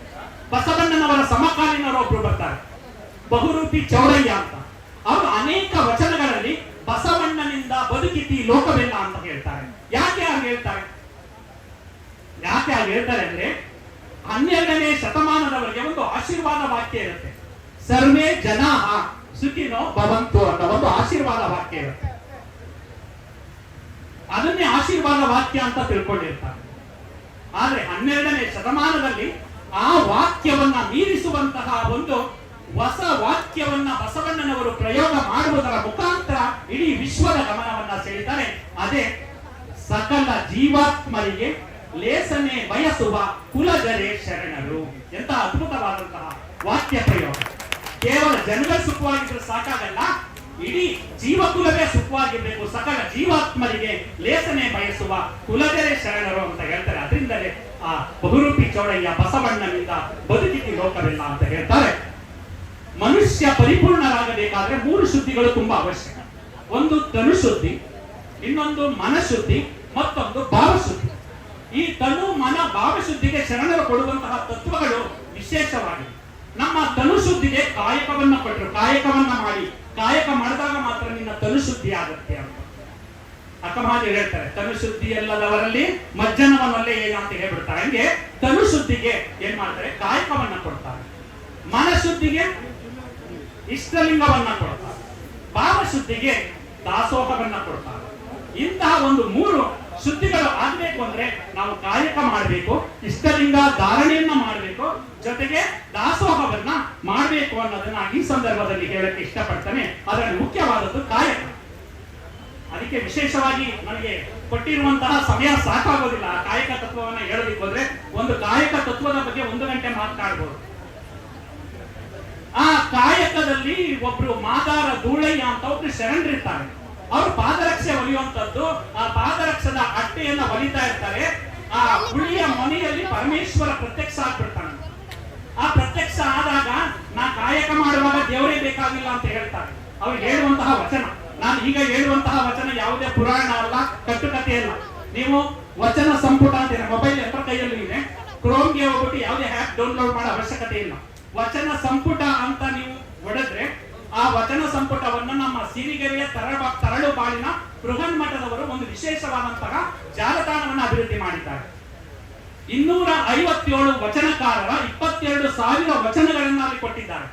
ಜೊತೆಗೆ ಬಸವಣ್ಣ ಅಂತ ಫೋಟೋ ಇರುತ್ತೆ. ಬಸವಣ್ಣ ಅಂತ ಕ್ಲಿಕ್ ಮಾಡಿದ್ರೆ ಅವರ 1400 ವಚನಗಳು ತೆರ್ಕೊಳ್ಳುತ್ತೆ. 1400 ವಚನಗಳು, ಅದರ ತಾತ್ಪರ್ಯ 7 ಭಾಷೆಗಳಿಗೆ ತರ್ಜುಮೆ ಆಗಿರೋದನ್ನ ನೀವು ನೋಡ್ಬೋದು. ಅದರ ಜೊತೆಗೆ ಆ ಮುಂದೆ ಒಂದು ಮ್ಯೂಸಿಕ್ ಸಿಂಬಲ್ ಇರುತ್ತೆ, ಸಂಗೀತ ಸಿಂಬಲ್. ಅದನ್ನ ಕ್ಲಿಕ್ ಮಾಡಿದ್ರೆ ಬಸವಣ್ಣನವರ 200ಕ್ಕೂ ಹೆಚ್ಚು ವಚನಗಳಿಗೆ ಗಾಯನವನ್ನು ಅಳವಡಿಸಿದ್ದಾರೆ. ಇವತ್ತು ನಮ್ಮ ಅಕ್ಕಂದಿರು ಹಾಡಿದ್ರಲ್ಲ, ನೀವೆಲ್ಲ ಹಾಡೋದಿಕ್ಕೆ ಅದನ್ನೇ ನೀವು ಏನ್ ಮಾಡ್ಬೋದು, ಅದನ್ನ ನೋಡಿ ನೀವು ಗಾಯನವನ್ನ ಕಲಿಬಹುದು, ಅಭ್ಯಾಸವನ್ನ ಮಾಡ್ಬೋದು ಅಂತ ಇವತ್ತೇ ಮನೆಗೆ ಹೋಗಿ ವಚನ ಸಂಪುಟವನ್ನ ತೆರೆಯಿರಿ.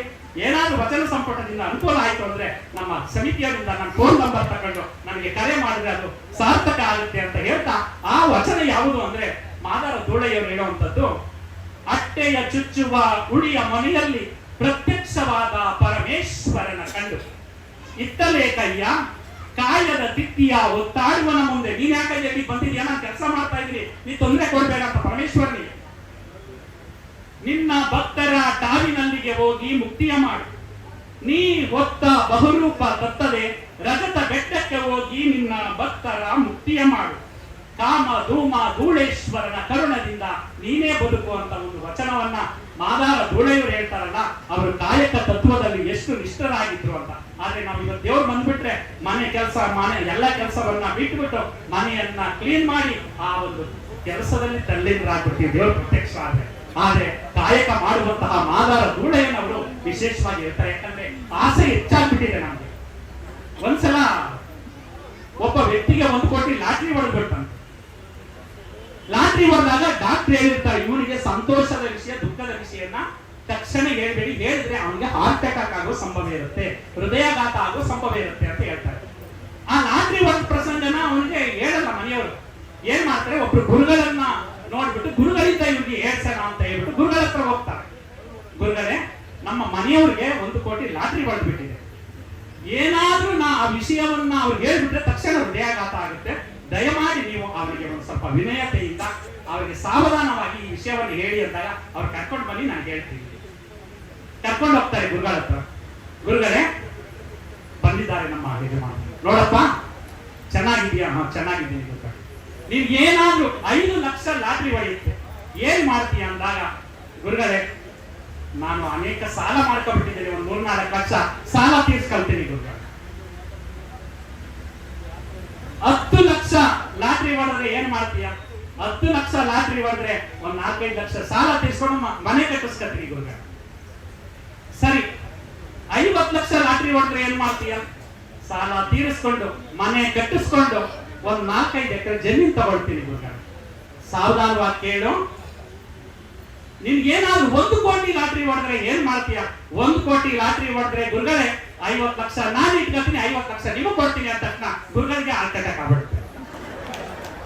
ಅಂದ್ರೆ ಯಾರ ಹತ್ತಿರ ನಾವು ಶಾಂತಿಯನ್ನ ಕೇಳಕ್ ಹೋಗ್ತೀವಿ, ಯಾರ ಹತ್ತಿರ ಸಮಾಧಾನವನ್ನ ಕೇಳಕ್ ಹೋಗ್ತಿದೀವಿ, ಅವರಿಗೆ ಒಂದು ಆಸೆ ಹೆಚ್ಚಾದಾಗ ನಾವು ಬದುಕೋದಿಕ್ಕೆ ಸಾಧ್ಯನ?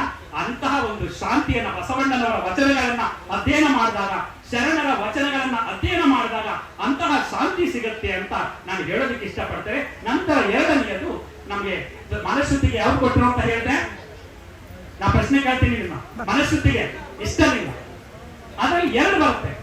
ಒಂದು ಇಷ್ಟಲಿಂಗ, ಕೈಯಲ್ಲಿ ಅಂದ್ರೆ ಎದೆಯಲ್ಲಿ ಧಾರಣೆ ಮಾಡಿ ಕೈಯಲ್ಲಿ ಅದನ್ನ ಇಟ್ಕೊಂಡು ನಾವು ಪೂಜಿಸ್ತೀವಿ, ಅರ್ಚನೆಯನ್ನ ಮಾಡ್ತೀವಿ. ಇನ್ನೊಂದಿದೆ ಯಾವುದು? ಪ್ರಾಣಲಿಂಗ. ಪ್ರಾಣಲಿಂಗ ಎಲ್ಲಿರುತ್ತೆ? ಹೃದಯದಲ್ಲಿರುತ್ತೆ. ಭಾವಲಿಂಗ ಎಲ್ಲಿರುತ್ತೆ? ಮನಸ್ಸಿನಲ್ಲಿರುತ್ತೆ. ಅಂದ್ರೆ ಇಷ್ಟಲಿಂಗದ ಮುಖಾಂತರ ಪ್ರಾಣಲಿಂಗ ಜಾಗೃತಗೊಳ್ಳುತ್ತೆ, ನಂತರ ಅದರ ಮುಖಾಂತರ ಪ್ರಾಣಲಿಂಗದ ಮುಖಾಂತರ ಭಾವಲಿಂಗವನ್ನ ಅರಿತುಕೊಂಡು ಮೋಕ್ಷವನ್ನ ಪಡೆಯಬಹುದು ಅನ್ನೋದನ್ನ ಹೇಳ್ತಾರೆ. ಅದಕ್ಕೆ ನಮ್ಮ ಷಣ್ಮುಖ ಸ್ವಾಮಿಗಳು ಬಸವೋತ್ತರ ಯುಗದ ವಚನಕಾರರು ಹೇಳ್ತಾರೆ, ಜಗವನ್ನೊಳಗೊಂಡ ಲಿಂಗವು ಸೊಗಸಿಂದೆನ್ನ ಕರಸ್ಥರಕ್ಕೆ ಬಂದಿರಲು ಕಂಡು ಹಗರಣ ವಾಯಿತನೆಗೆ ಗುರು ಲಿಂಗ ಸ್ವರೂಪವಾಗಿ ಮೂರ್ತಿಗೊಂಡಿತ್ತು ನೋಡ, ಆಹಾ ಎನ್ನ ಪುಣ್ಯವೇ, ಆಹಾ ಎನ್ನ ಭಾಗ್ಯವೇ, ಆಹಾ ಅಖಂಡೇಶ್ವರ ನಿಮ್ಮ ಗಣವ ಕಂಡು ಎನ್ನ ಮನಕ್ಕೆ ಮಂಗಳವಾಯಿತು ನೋಡಿ ಅಂತ ಅದ್ಭುತ. ಇಷ್ಟಲಿಂಗವನ್ನ ನೋಡಿ ನನ್ನ ಮನಕ್ಕೆ ಮಂಗಳವಾಗಿದೆ ಅಂತ ಷಣ್ಮುಖ ಸ್ವಾಮಿಗಳು ಹೇಳ್ತಾರೆ. ಇನ್ನೇನು ಕೊನೆಯ ಘಟ್ಟಕ್ಕೆ ಬರ್ತಾ ಇದ್ದೇನೆ. ಭಾವಶುದ್ಧಿಗೆ, ಯಾಕಂದ್ರೆ ಪರಿಪೂರ್ಣ ಆಗಲಿಲ್ಲ ಅಂದ್ರೆ ನನ್ನ ಉಪನ್ಯಾಸಕರ ಪ್ರಯೋಜನ ಆಗಲ್ವಲ್ಲ, ಅದರಿಂದ ಭಾವಶುದ್ಧಿಗೆ ದಾಸೋಹವನ್ನ ಬಳಸ್ತಾರೆ. ದಾಸೋಹ ನಾವು ದಾನಿಗಳು ಅಂತ ಹೇಳಲ್ಲ. ನಮ್ಮ ಲಿಂಗಾಯತ ಸಂಸ್ಕೃತಿಯಲ್ಲಿ, ಶರಣ ಸಂಸ್ಕೃತಿಯಲ್ಲಿ ದಾನ ಅಂತ ಹೇಳಲ್ಲ. ದಾನ ಇಟ್ಕೊಳ್ಳೋದಿಕ್ ನಾವ್ಯಾರು? ಯಾಕಂದ್ರೆ ನಮ್ಮ ಇವ್ರು ಹೇಳ್ಬಿಡ್ತಾರೆ, ಜೇಡರ ದಾಸಿಮಯ್ಯನವರು, ಎಡೆ ನಿಮ್ಮ ದಾನ, ಬೆಳೆ ನಿಮ್ಮ ದಾನ, ಸುಳಿದು ಬೀಸುವ ಗಾಳಿ ನಿಮ್ಮ ದಾನ, ನಿಮ್ಮ ದಾನವನ್ನುಂಡು ಅನ್ಯರ ಹೊಗಳುವ ಕುನ್ನಿಗಳೇನೆಂಬ ರಾಮನಾಥ. ಸೂರ್ಯಚಂದ್ರರು ಆ ಭಗವಂತನ ಕೊಡುಗೆ, ಗಾಳಿ ಆ ಭಗವಂತನ ಕೊಡುಗೆ, ಪ್ರತಿಯೊಂದು ಕೂಡ ಅವನ ಕೊಡುಗೆ ಆಗಿರೋದ್ರಿಂದ ಅವನ ಕೊಡುಗೆಯಿಂದ ಬಂದಿರುವಂತಹ ಅದನ್ನ ಅನುಭವಿಸಿ ನಾವು ಸಂಪಾದನೆ ಮಾಡಿರೋದ್ರಿಂದ, ನಾವು ಸಂಪಾದನೆ ಮಾಡಿರೋದನ್ನ ಬೇರೆಯವರು ಕೊಡುವಾಗ ಅದನ್ನ ದಾಸೋಹ ಅಂತ ಕರಿತೀವಿ.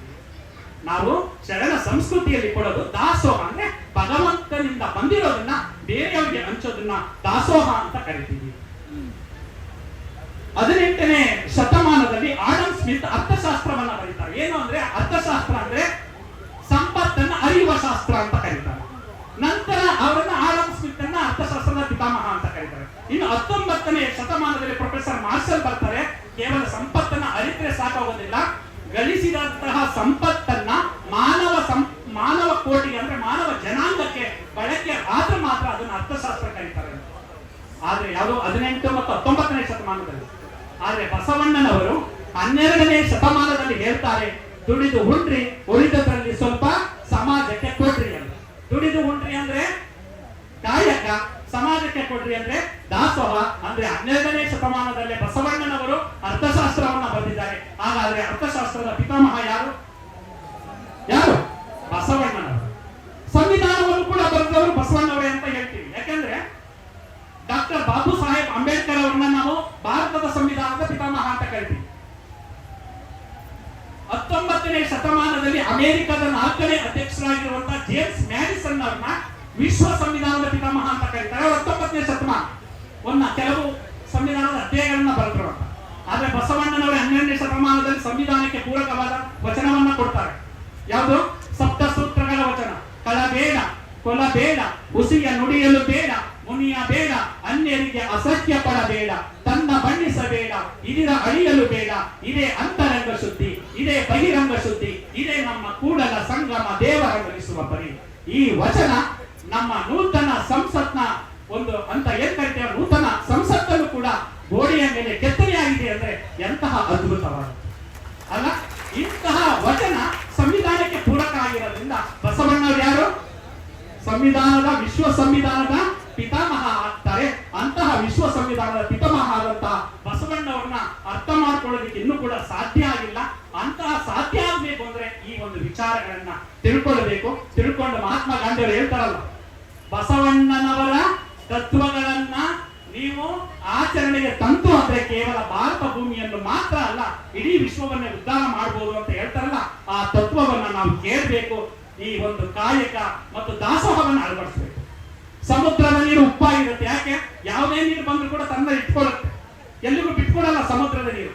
ಅದಕ್ಕೆ ಉಪ್ಪಾಗಿರುತ್ತೆ. ನದಿಯ ನೀರು ಸಿಹಿಯಾಗಿರುತ್ತೆ, ಗದ್ದೆಗಳಿಗೆ ಕುಡಿಯೋದಿಕ್ಕೆ ನಮ್ಗೆಲ್ಲಕ್ಕೂ ಕೂಡ ಕೊಟ್ಟೋಗುತ್ತೆ. ಆ ನದಿಯ ನೀರು ಎಲ್ರಿಗೂ ಹಚ್ತಾ ಹೋಗೋದ್ರಿಂದ ಸಿಹಿಯಾಗಿರುತ್ತೆ. ನೀವು ಸಮುದ್ರ ಆಗ್ಬೇಡಿ, ಏನಾಗಿ ನದಿಯಾಗಿ ಅಂತ ಕೋಡ್ಕೊಳ್ತಾ ಮಕ್ಕಳೇ ವಂದಿಸಿ ಬರೆಯಿರಿ. ನಮ್ಮ ಮಕ್ಕಳಿಗೊಂದು ಮಾತು, ವಂದಿಸಿ ಬರೆಯಿರಿ ಇದೆಯಲ್ವಾ ನಿಮ್ಗೆ? ಕನ್ನಡ, ಇಂಗ್ಲಿಷ್ ಇದರಲ್ಲಿ ಈ ಕಡೆ 4 ಪದ, ಆ ಕಡೆ 4 ಪದ ಕೊಟ್ಟಿರ್ತಾರೆ. ಈ ಕಡೆ 1 2 3 4ಕ್ಕೆ ಅಲ್ಲಿ, ಈ ಕಡೆ 1ನೇದಕ್ಕೆ 4ನೇದು ಉತ್ತರ, 2ನೇದಕ್ಕೆ 3ನೇದು ಉತ್ತರ ಕೊಟ್ಟಿರ್ತಾರೆ. ವಂದಿಸಿ ಬರೆದರೆ ಪದಕ್ಕೆ ಅರ್ಥ ಬರುತ್ತೆ, ಹೊಂದಿಕೊಂಡು ಬಾಳಿದರೆ ಜೀವನಕ್ಕೆ ಅರ್ಥ ಬರುತ್ತೆ. ಆ ಹೊಂದಿಕೊಂಡು ಬಾಳಿ ಅಂತ ವಂದಿಸಿ ಬರೆಯಲಿ ಕೊಡೋದು ಜೀವನಕ್ಕೆ ಅನ್ವಯ ಆಗ್ಬೇಕು ಅಂತ ಹೇಳ್ತಾ, ಇಂತಹ ವಚನ ಸಾಹಿತ್ಯವನ್ನ ಬೆಳಕಿಗೆ ತಂದಂತಹ 3 ಜನ ತ್ರಿಮೂರ್ತಿಗಳನ್ನ ಇವತ್ತು ನಾವು ಸ್ಮರಿಸಿಕೊಳ್ಳಲೇಬೇಕು. ಅದನ್ನ ಹೇಳಿ ನನ್ನ ಉಪನ್ಯಾಸಕ್ಕೆ ವಿರಾಮವನ್ನ ಹೇಳ್ತೇನೆ. ಆ 3 ಜನ ಯಾರು ಅಂದ್ರೆ, ವಚನ ಸಂಶೋಧನೆಯನ್ನ ಮಾಡಿ, ವಚನ ಸಾಹಿತ್ಯವನ್ನ ಸಂಶೋಧನೆಯನ್ನ ಮಾಡಿ, ವಚನ ಸಾಹಿತ್ಯ ಸಂಶೋಧನೆಯ ವಚನ ಸಾಹಿತ್ಯ ಸಂಗ್ರಹದ ಪಿತಾಮಹ ಅಂತ ಕರೆಯುವಂತಹ ಡಾಕ್ಟರ್ ಫಕೀರಪ್ಪ ಗುರುಬಸಪ್ಪ ಅಣಕಟ್ಟಿ. ಇವರು ಮೊದಲನೇವರು. ಎಲ್ಲೆಲ್ಲೋ ಇದ್ದಂತಹ ತಾಡೋಳೆಗಳನ್ನ ಸಂಗ್ರಹಿಸಿ, ಹುಡುಕಾಡದ ಊರುಗಳಿಲ್ಲ, ಕಡುಕಾಡದ ಕೇರಿಗಳಿಲ್ಲ, ಅನ್ವೇಷಣೆ ಗೈಯದ ಆಲಯಗಳಿಲ್ಲ, ಸಂಶೋಧನೆ ಗೈಯದ ಸ್ಥಳಗಳಿಲ್ಲ. ಎಲ್ಲ ಸ್ಥಳಗಳಿಗೆ ಹೋಗಿ ಸಂಶೋಧನೆಯನ್ನ ಮಾಡಿ ವಚನ ಸಾಹಿತ್ಯವನ್ನ ಕೊಟ್ಟು ನಮ್ಮ ಚಂದ್ರಯ್ಯ ಸರ್ ಆಗ್ಬೋದು, ನಾವುಗಳಾಗ್ಬೋದು, ಚಂದ್ರಯ್ಯ ಸರ್ ಬಸವ ಜಯಂತಿ ಆಚರಣೆ ಮಾಡೋಕ್ಕೆ ಕಾರಣರಾದ್ರೆ ನಾವು ವಚನ ಸಾಹಿತ್ಯದ ಬಗ್ಗೆ ಮಾತನಾಡೋದಕ್ಕೆ ಕಾರಣರಾಗಿದ್ದಾರೆ. ಆದುದರಿಂದ ವಚನ ಗುಮ್ಮಟ ಅಂತ ಕರೀತಾರೆ. BMC ಅವರು ವಿಜಯಪುರಕ್ಕೆ ಹೋಗಿರ್ತಾರೆ. ಸರ್, ನೀವು ಗೋಳಗುಮ್ಮಟ ನೋಡಕ್ ಬಂದಿದ್ದೀರಾ ಅಂತ ಕೇಳ್ತಾರೆ. ಇಲ್ಲ, ನಾನು ಗೋಳಗುಮ್ಮಟ ನೋಡಕ್ ಬಂದಿಲ್ಲ, ವಚನ ಸಾಹಿತ್ಯವನ್ನ ವಿಶ್ವಕ್ಕೆ ಕೊಡುಗೆಯಾಗಿ ನೀಡಿದಂತಹ ವಚನ ಗುಮ್ಮಟವನ್ನ ನೋಡೋದಕ್ಕೆ ಬಂದಿದ್ದೀನಿ. ಆ ವಚನ ಗುಮ್ಮಟ ಯಾರು ಅಂದ್ರೆ ಡಾಕ್ಟರ್ ಫಕೀರಪ್ಪ ಗುರುಬಸಪ್ಪ ಹಳಕಟ್ಟಿ ಅವರು ಅಂತ ಹೇಳ್ತಾರೆ. ಆ ಹಳಕಟ್ಟಿ ಅವರು ಕೂಡ ನಾವು ನೆನೆಯಬೇಕಾಗುತ್ತೆ. ಘನ ಸರ್ಕಾರವು ಕೂಡ ವಚನ ಸಾಹಿತ್ಯ ಸಂಶೋಧನಾ ದಿನ, ವಚನ ಸಾಹಿತ್ಯ ಸಂರಕ್ಷಣಾ ದಿನ ಅಂತ ಘೋಷಣೆ ಮಾಡಿದ್ರು. ಒಂದು ಆಶಾದಾಯಕ ಬೆಳವಣಿಗೆ.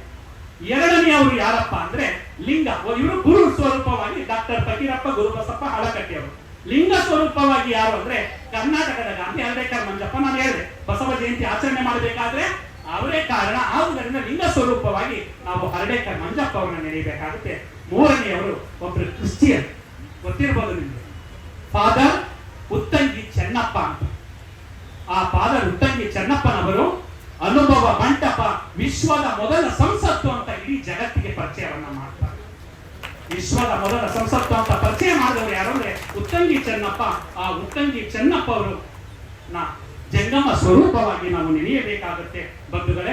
ಆದುದರಿಂದ ಯಾಕಂದ್ರೆ 1,96,000 ಜನ ಚರ್ಚೆಯನ್ನ ಮಾಡ್ತಾ ಇದ್ರು ಅಂತ ಹೇಳಿದ್ರೆ ಆ ಒಂದು 12ನೇ ಶತಮಾನದ ದಾಖಲೆಯನ್ನ ಇದುವರೆಗೂ ಕೂಡ ಮುರಿಯಕ್ಕೆ ಸಾಧ್ಯ ಆಗಿಲ್ಲ. ಯಾಕಂದ್ರೆ ಇತ್ತೀಚೆಗೆ 1954ರಲ್ಲಿ ಜಿನೇವಾ ನಗರದಲ್ಲಿ CERN ಅಂತ ನೀವು ಪ್ರೋಮಲ್ ಹೊರಟ್ರೆ ಸಿಗುತ್ತೆ. CERN the European organisation for nuclear research ಅಂತ. ಅವರು 110 ದೇಶಗಳ 18,000 ವಿಜ್ಞಾನಿಗಳನ್ನ ಸೇರಿಸ್ತಾರೆ. ಆ 110 ದೇಶಗಳ 18,000 ವಿಜ್ಞಾನಿಗಳು ದೇವಗಣದ ಬಗ್ಗೆ ಅಧ್ಯಯನ ಮಾಡ್ತಾರೆ. ಅಂದ್ರೆ 18,000 ಜನ ಮಾತ್ರ ಒಂದು ವಿಷಯದ ಬಗ್ಗೆ ಅಧ್ಯಯನ ಮಾಡಿದ್ದಾರೆ. ಆದ್ರೆ 1,96,000 ಜನ ಯಾವಾಗ ಬಸವ ಕಲ್ಯಾಣದಲ್ಲಿ 12ನೇ ಶತಮಾನದಲ್ಲಿ ಅಧ್ಯಯನ ಮಾಡಿದ್ದಾರೆ ಅಂದ್ರೆ ಆ ದಾಖಲೆಯಾಗಿ ಉಳಿದಿದೆ ಅಂತ ಹೇಳ್ತಾ ಇಂತಹ ಒಂದು ವಿಶೇಷವಾದಂತಹ ಕಾರ್ಯಕ್ರಮದಲ್ಲಿ ನಾವಿದ್ದೇವೆ ಅಂತ ಹೇಳ್ತಾ ನಾನು ಇನ್ನೂ ಅನೇಕ ವಿಷಯಗಳನ್ನ ಮಾತನಾಡಬೇಕಾಯ್ತು. 11 ಗಂಟೆಗೆ ಸ್ಟಾರ್ಟ್ ಆಗಿದ್ರೆ ನನಗೆ 1 ಗಂಟೆ ಸಮಯ ಕೊಡ್ತಿದ್ರು ಅನ್ಕೊಂಡಿದ್ದೆ. ಆದ್ರೂ ಕೂಡ ಸಮಯವನ್ನ ಕಡಿತಗೊಳಿಸಿ ಇನ್ನು ಮಾತನಾಡಕ್ಕೆ ಹೋಗೋದಿಲ್ಲ. ಯಾಕಂದ್ರೆ ನಾವು ಕೂಡ ಪೂಜ್ಯರು ತುಮಕೂರಿಂದ ಬಂದಿದ್ದಾರೆ, ಅವರ ನುಡಿಗಳನ್ನ ಕೇಳಬೇಕು. ರಾಜಕೀಯ ನೇತಾರರಿದ್ದಾರೆ, ರಾಜಕೀಯ ನೇತಾರರ ಮಾತುಗಳನ್ನ ಕೇಳಬೇಕು. ನಮ್ಮ AS ಆಫೀಸರ್ ಆದಂತಹ ಜ್ಯೋತಿ ಪ್ರಕಾಶ್ ಮಿರ್ಜಿ ಸರ್ ಇದ್ದಾರೆ.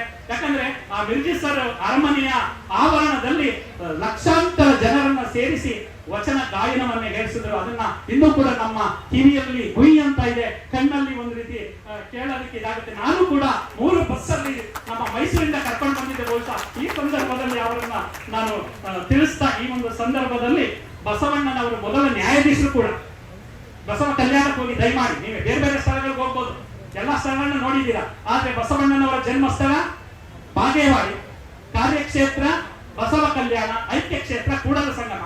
ಈ 3 ಸ್ಥಳಗಳನ್ನ ನೋಡ್ಲಿಲ್ಲ ಅಂದ್ರೆ ಲಿಂಗಾಯತರಾದಂತಹ ನಮ್ಮ ಜೀವನ ಪರಿಪೂರ್ಣ ಆಗೋದಿಲ್ಲ. ದಯಮಾಡಿ ಮಹಿಳೆಯರ ಅಕ್ಕಂದಿರು ಬಸ್ ಫ್ರೀ ಇದೆ ನಮ್ಮ ಸರ್ಕಾರದವರು ಅಲ್ವಾ. ಭಾಗ್ಯ ಯೋಜನೆ ಇದೆಯಲ್ಲ, ಆ ಯೋಜನೆಯನ್ನು ಸದುಪಯೋಗ ಪಡಿಸ್ಕೊಳ್ಳಿ. ಬಸವ ಕಲ್ಯಾಣಕ್ಕೆ ಹೋಗಿ ನಿಮ್ಮ ಗಂಡಂದಿರಿಗೆ ಟಿಕೆಟ್ ಹಾಕೊಳ್ಳಿ, ನಿಮ್ಗೆ ಫ್ರೀ ಇರುತ್ತೆ. ಹೋಗಿ ಆ ಸ್ಥಳವನ್ನ ನೋಡ್ಕೊಂಡು ಬನ್ನಿ. ಬಸವ ಕಲ್ಯಾಣಕ್ಕೆ ಹೋದ್ರೆ ನೀವು ಅಂತಹ ಅನೇಕ ಸ್ಥಳಗಳನ್ನ ನೀವು ನೋಡ್ತೀರಾ ಅಂತ ಹೇಳ್ತಾ ಅಲ್ಲಿ ಪರುಷಕಟ್ಟೆ ಅಂತ ಇದೆ. ಬಸವಣ್ಣನವರ 12ನೇ ಶತಮಾನದಲ್ಲಿ ಆ ಪರುಷಕಟ್ಟೆಯಲ್ಲಿ ಕುಳಿತುಕೊಂಡು ನೊಂದವರಿಗೆ ಸಾಂತ್ವನವನ್ನು ಹೇಳ್ತಾ ಇದ್ರು. ಯಾರು ಗಂಡ ಹೆಂಡತಿ ಕಚ್ಚಾಡ್ಕೊಂಡ್ರೆ ಗಂಡ ಹೆಂಡತಿಗೆ ನ್ಯಾಯ ತೀರ್ಮಾನವನ್ನ ಮಾಡಿ ಅವರನ್ನ ಮುಂದೆ ಮಾಡ್ತಾ ಇದ್ರು. ಅಂದ್ರೆ ಪರುಷಕಟ್ಟೆ ಬಸವಣ್ಣನವರು ವಿಶ್ವದ ಮೊದಲ ನ್ಯಾಯಾಧೀಶ ಅಂತ ನೀವು ಪ್ರೋಮಲ್ ನೋಡಿ ಯಾರು ಕೂಡ ಇನ್ನೂ ಗುರುತಿಸಿಲ್ಲ. ನಾನು ಹೇಳ್ತಾ ಇದ್ದೀನಿ, ವಿಶ್ವದ ಮೊದಲ ನ್ಯಾಯಾಧೀಶ ಯಾರು ಅಂದ್ರೆ ನಮ್ಮ ವಿಶ್ವಗುರು ಬಸವಣ್ಣನವರು. ಎಷ್ಟು ಪ್ರಥಮಗಳಾಗುತ್ತೆ, ಇನ್ನೂ ಅನೇಕ ಪ್ರಥಮಗಳಿದೆ. ಆದ್ರೆ ನಾನು ಸಮಯದ ಅಭಾವದಿಂದ, ಸಮಯದ ಕೊರತೆಯಿಂದ ಹೇಳೋದಕ್ಕೆ ಆಗ್ತಾ ಇಲ್ಲ. ನಮ್ಮ ಕನ್ನಡ ಕೇಂದ್ರ ಸಮಿತಿಯ ಸದಸ್ಯರಾದ ಹೇಳ್ದಂಗೆ ಬೇರೆ ಬೇರೆ ಸಂದರ್ಭದಲ್ಲಿ ಬೇರೆ ಬೇರೆ ಕಾರ್ಯಾಗಾರಗಳನ್ನ ಏರ್ಪಡಿಸಿದ್ರೆ ಆ ಸಂದರ್ಭದಲ್ಲಿ ಇನ್ನೂ ಅನೇಕ ವಿಚಾರಗಳನ್ನ ನಾನು ಹೇಳ್ತೇನೆ ಅಂತ ಹೇಳ್ತಾ, ದೇವರು ಎಲ್ಲಿರ್ತಾನೋ ಎಲ್ಲೋ ಗೊತ್ತಿಲ್ಲ, ಅದೊಂದು ಹೇಳಿ ನನ್ನ ಮಾತಿಗೆ ಮುಗಿಸ್ತೀನಿ. ರೈಲ್ನಲ್ಲಿ ಹೋಗ್ತಾ ಇರ್ತಾರೆ ಶರಣಶ್ರೀ ಈಶ್ವರ್ ಮಟ್ಟೂರ್ ಅಂತ. ರೈಲ್ನಲ್ಲಿ ಹೋದಾಗ ಅವ್ರ ಎದುರುಗಡೆ ಒಂದು ಮಗು ಅಳ್ತಾ ಇರುತ್ತೆ. ಅಳುತ್ತಿರುವಂತಹ ಮಗುವನ್ನ ನೋಡಿ ಆ ಮಗುವಿನ ಕೆಂದುಟಿಯಲ್ಲಿ ದೇವರನ್ನ ಕಾಣ್ತಾರಂತೆ. ಬಹುಶಃ ಕೇಳಿರ್ಬೋದು ನೀವು. ಅವ್ರು ಹೇಳ್ತಾರೆ, ದೇವನು ಎಲ್ಲಿಗ ಎಂತಿಗ ಎಂದು ಯಾರನ್ನು ಕೇಳದಿರು, ಕಣ್ಣು ಮುಂದೆ ಸುಳಿಯುವ ದೇವನ ಅರಿಯದೆ ಹುಡುಕದಿರು. ದೇವನು ಇರುವನೋ ಇಲ್ಲವೋ ಹೇಳು ನೀ, ದೇವನು ಎಲ್ಲಿಗ ಎಂತಿಗ ಎಂದು ಯಾರನ್ನು ಕೇಳದಿರು, ಕಣ್ಣು ಮುಂದೆ ಸುಳಿಯುವ ದೇವನ ಅರಿಯದೆ ಹುಡುಕದಿರು. ದೇವನು ಇರುವನೋ ಇಲ್ಲವೋ ಹೇಳು ನೀ. ಅಳುವ ಮಗುವಿನ ಕೆಂದುಟಿಯಲ್ಲಿ ದೇವರು ನಗುಸಿಗನು, ಅರಳಿದ ಹೂಗನ ಸೌಗಂಧದಲ್ಲಿ ದೇವರು ಇರುತಿಗನು. ಅರಿವ ನದಿಯಲ್ಲಿ ಸುರಿವ ಮಳೆಯಲ್ಲಿ ದೇವರು ಇರುತಿಗನು, ತರತರ ಮರಗಿನ ಪಕ್ಷಿಗಳಲ್ಲಿ ತಾನೇ ನಿಂತಿಗನು. ದೇವನು ಇರುವನೋ ಇಲ್ಲವೋ ಹೇಳು ನೀ. ಇದನ್ನ ದೇವರು ಈಗ ನೀವು ನಗಾಡ್ರಲ್ಲ, ನಿಮ್ಮ ನಲಿವಿನಲ್ಲೇ ದೇವರಿದೆ. ನೀವು ಚಪ್ಪಾಳೆ ತಟ್ಟಿದ್ರೆ ನಿಮ್ಮ ಚಪ್ಪಾಳೆಯಲ್ಲಿ ದೇವರಿದೆ. ಆ ನೋಡುವಂತಹ ಮನೋಭಾವ ನಮ್ಮದಾಗಬೇಕು ಅಂತ ಹೇಳ್ತಾ ಸಿದ್ದಯ್ಯ ಪುರಾಣಿಕರವರ ಕವಿತೆಯಿಂದ ಪ್ರಾರಂಭ ಮಾಡಿದ್ದಾರೆ. ಅವರ ಕವಿತೆಯ ಕೊನೆಯ ಸಾಲು, ಹೊರಡುವೆ ನಾನು ಹೊರಡುವೆ ಮುಂದೆ, ಬರುವುದು ವಿಶ್ವವು ನನ್ನಯ ಹಿಂದೆ, ಅವರಿವರೆಂಬೆನೆ ಎಲ್ಲರೂ ಒಂದೇ, ಎಲ್ಲರಿಗಿರುವನು ಒಬ್ಬನೇ ತಂದೆ, ಬರುವೆನು ಬರುವೆನು ಭುವಿಯನ್ನು ಬೆಳಗಿ, ಬಸವನ ಬೆಳಕೆ ಎಲ್ಲಾಡಿ ಬಂದೆ, ಭಾರತವೆಲ್ಲ ಸುತ್ತಾಡಿ ಬಂದೆ ಅಂತ ಹೇಳ್ತಾ ಬಸವನ ಬೆಳಕು ಕ್ಯಾರ್ಪುರಂ ಇದೆ.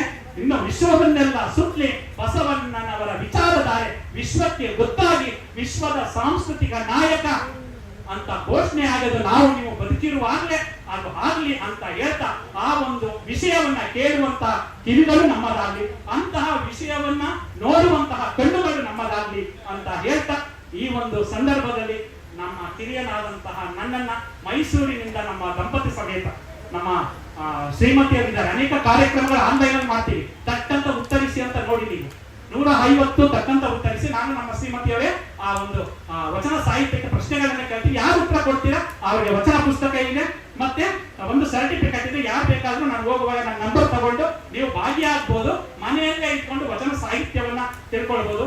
150 ತಕ್ಕಂತ ಉತ್ತರಿಸಿ 116 ಶಾಲೆಗಳಿಗೆ ವಚನಗಳ ನಡಿಗೆ ಕಾರ್ಯಕ್ರಮವನ್ನ ಮಾಡಿದ್ದೇವೆ. ಜೊತೆಗೆ 35 ವಚನ ಗ್ರಾಮ ಕಾರ್ಯಕ್ರಮವನ್ನ ಮಾಡಿದ್ದೇವೆ. ಈ ಎಲ್ಲಾ ಕಾರ್ಯಕ್ರಮಗಳನ್ನ ಮಾಡೋದಕ್ಕೆ ಕಾರಣೀಭೂತರು ನಮ್ಮ ವಿಶ್ವಗುರು ಬಸವಣ್ಣನವರು ಅಂತ ಹೇಳ್ತಾ ನಮ್ಮನ್ನ ಮೈಸೂರಿಂದ ಇಲ್ಲಿಗೆ ಕರೆಸಲು ಕಾರಣೀಭೂತರಾದಂತಹ ನಮ್ಮ ಸುಧಾಕರ್ ಅವರಿಗೆ, ಅವರ ಪುತ್ರರಿಗೆ ಮತ್ತು ಶ್ರೀಯುತ ವಾಗೀಶ್ ಅವರಿಗೆ ನಾನು ಭಕ್ತಿಪೂರ್ವಕ ಶರಣಾರ್ಥಿಗಳನ್ನ ಸಮರ್ಪಿಸಿ, ಕಷ್ಟಪಟ್ಟು ಕೇಳಿದಿರೋ ಇಷ್ಟಪಟ್ಟು ಕೇಳಿದಿರೋ ಗೊತ್ತಿಲ್ಲ, ಬಹುಶಃ ನಿಮ್ಮ ಮುಖ ನೋಡಿದ್ರೆ ಇಷ್ಟಪಟ್ಟು ಕೇಳಿದೀರ ಅಂತ ನಾನಾದ್ರೂ ಭಾವಿಸ್ತಾ ಇಷ್ಟಪಟ್ಟು ಕೇಳಿದಂತಹ ತಮಗೆಲ್ಲರಿಗೂ ಕೂಡ ಭಕ್ತಿಪೂರ್ವಕ ಶರಣಾರ್ಥಿಗಳನ್ನ ಅರ್ಪಿಸ್ತೇನೆ. ಜೈ ಬಸವ, ಜೈ ಶರಣ.